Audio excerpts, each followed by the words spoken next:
Alright, so doon kay Louie La Rosa ng Radyo Bandera, kumbinsido ako na addict yun.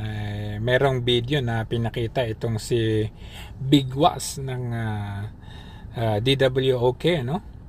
At of course, tignan din natin yung kanyang parte, ano?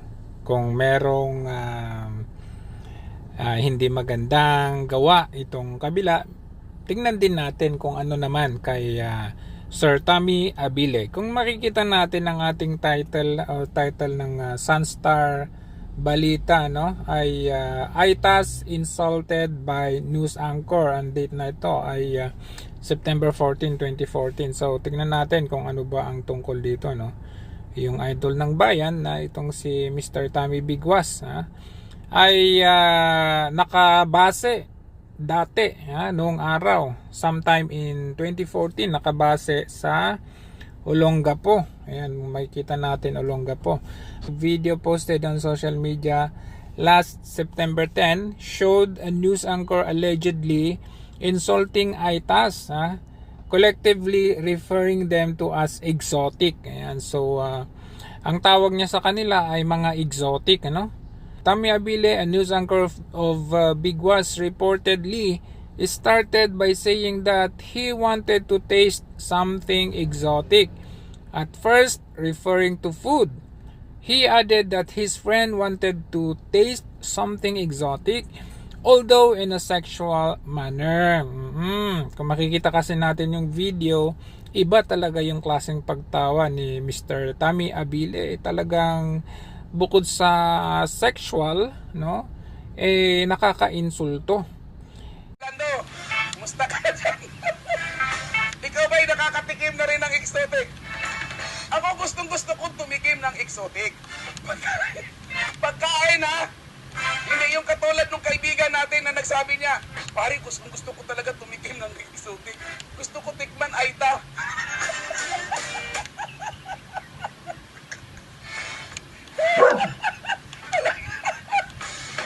Bastos kayo.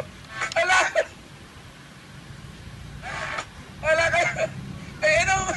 Gusto ni Aita? Ano ba?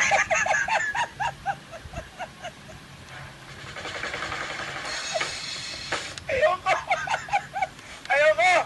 Naaresto at nakulong na rin si Sir Tommy sa kasong libel, ano ho. So minsan kasi pag hindi pa natin mapatunayan or wala tayong pruweba, talagang malapit tayo doon sa kasong libel, ano, cyber libel, slander. So yun yung mahirap kapag wala tayong pruweba. So ito ay nangyari noong 2019. Itong kanyang pagkakulong sa 8 counts na criminal case na libel. Bukod dito ay merong di umano nagsasabi na si Sir Tommy Abile daw ay nangharas daw or sexual harassment ang ginawa niya daw sa kanyang dalawang female staff sa radio station niya, no? Sexual harassment, attempted rape, gun threat at insufficient wages, kakulangan sa sweldo, sahod. Kanya mismong mga tauhan na di umano, they are sexually harassed by Mr. Tommy Abili, also known as Big Was.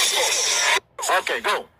Station dahil po sa kadahilanan na hindi ko po mapagbigyan ng kanyang personal na interest para sa akin. Dahil po doon, nanligaw po siya sa akin, nagtapat po siya sa akin ng totoong nararamdaman niya. At the first place, may boyfriend po ako, syempre. Hindi ko po siya binigyan ng chance. Dahil nga po siguro sa hindi ko po napagbigyan na ang personal interest niya, tinaan niya po ako sa kanyang pambabastos. Maraming beses po, malibase po na pinapakisamahan ko po siya ng maayos, nag-take advantage po siya. Inisip niya po siguro na nagugustuhan ko po yung mga ginagawa niya sa akin. So, for the sake po ng station, para po sa kapakanan sana po ng station namin, tiniis ko po lahat yun at dahil kailangan ko rin po ng trabaho. Pero dahil po sa hindi ko na po talaga kinaya at hindi na po maganda ang sitwasyon namin sa istasyon, pagka may problema po kaming dalawa, mainit po ang ulo niya. Then ang mga staff po namin ay nadadamay din. Siyempre, ang trabaho namin damay din po. May time po yan na nag-CR po ako dahil po yung CR po namin doon is sa loob po ng kwarto niya. Pinasok niya po ako dun sa loob ng kwarto, din nilak niya po yung pinto ng kwarto niya. Then doon na po siya nag-attempt na halikan ako. Niyakap ako. Kumbaga sa madaling salita po, hinaras niya po ako doon. Dahil po nagulat po ako na gano'n ang ginawa niya sa akin, naitulak ko po siya. Tinulak ko po siya doon sa kama niya at nalaglag siya. Then dali-dali po akong binuksan ng pinto. Maraming beses po na ginawa sa akin yan ni Sir Tommy Abili na nag-attempt siya na ganyang gawin sa akin. Pero ngayon po talaga, hindi ko na po talaga kinaya. Noon pa po sa kabilang location pa kami sa Dampa. Nagawa niya na rin po ako ng ganyan. One time po, nag-offer po siya sa akin na ihatid niya ako gamit yung kotse na nirentahan niya. Service po pala namin yun, may service pa po kasi dati yung Dampa eh. Tapos, nagtaka po ako na hindi niya po ako diniretso pauwi sa amin. Nagsabi pa po siya sa akin na mag-lodge daw kami, okay lang daw saglit. Walang ganun, sir, bakit dadalhin mo ko doon? Sabi ko, gusto ko na po umuwi at hinahanap na po ako ng tatay ko. Ang nangyari po, dahil sa takot ko, dahil sa pakiusap niya sa akin na pagbigyan ko siya, kunwari po, may kausap ako sa phone. Kunwari, ang tatay ko ay tumatawag sa akin. Sinabi ko sa kanya na, sir, kailangan ko na talaga umuwi kasi tumatawag na po sa akin yung father. Kami sa may Tinigiban, papuntang Abanico. Hininto niya po ang sasakyan doon bago po makalabas sa may Legion. Nagtaka po ako nung hininto niya yung sasakyan dahil nga po doon ako sa likod nakaupo. Lumipat po siya doon sa harapan. Then doon na po siya nag-attempt na halik-halikan ako. Nako! Hindi ko po alam po anong gagawin that time. Yun na! Kasi dala-dala niya po yung baril niya. Sige naman, kailan po nangyari yung sa kotse niya? Last 2016 pa po yun. Kaya lang po, Sabi niyo may baril siya dala. may dala siyang baril, sir. Hindi ko po alam kung anong klaseng baril. Basta yung maliit lang po na nakalagay doon sa may maliit na bag niya. Okay. So, anong nangyari sa kotse? Naalala ko lang po talaga yung laging bilin sa akin ng nanay ko na pagka nasa ganung situation na daw po ako, huwag ko daw po gantihan na magagalit din ako, maharas ako. Ang ginawa ko, sir, inuto ko po siya. Sabi ko sa kanya, sir, nasa loob po kami ng kotse. Sabi ko, sir, wag ganyan, sir. Sabi ko, kung talagang gusto niyo po na mag-lunch tayo, sabi ko sa kanya, bukas na lang. Para lang po makawala ako sa kanya that time.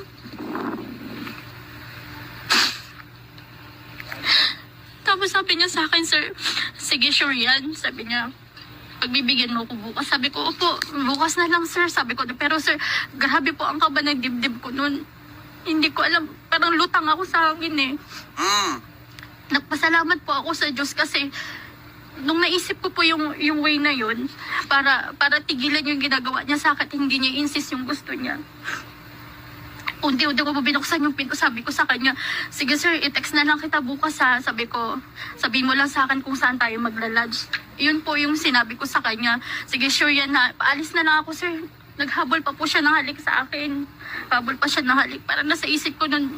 Ginawa mo lang yung para Opo, makawala ka sa kanya. para makawala po ako sa kanya. Kasi sabi po talaga, hindi. Alam niyo po yun yung... Sa backseat? Sa harap?